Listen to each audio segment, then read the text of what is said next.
How to add music to Wattpad stories. If you're wondering how to add music to Wattpad stories, well, you've come to the right place. Let's get started. The first thing you want to do is go ahead and open your Wattpad. Then at the very bottom, you'll see different icons, and one is a pencil icon. So that's your create stories icon. So you can create a new story or you can edit a story. So let's go ahead and create a story. Write your story title and your story description and then press next.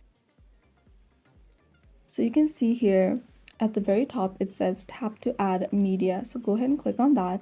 And you can add image or you can add a YouTube video.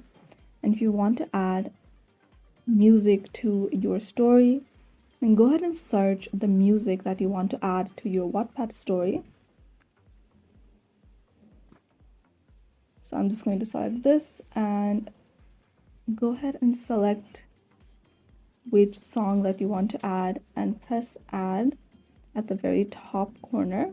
And you can see your music has been added to your Wattpad story, and you can continue with the rest of the process as usual, adding your title, and you can just go ahead and start writing. So that is how to add music to Wattpad stories.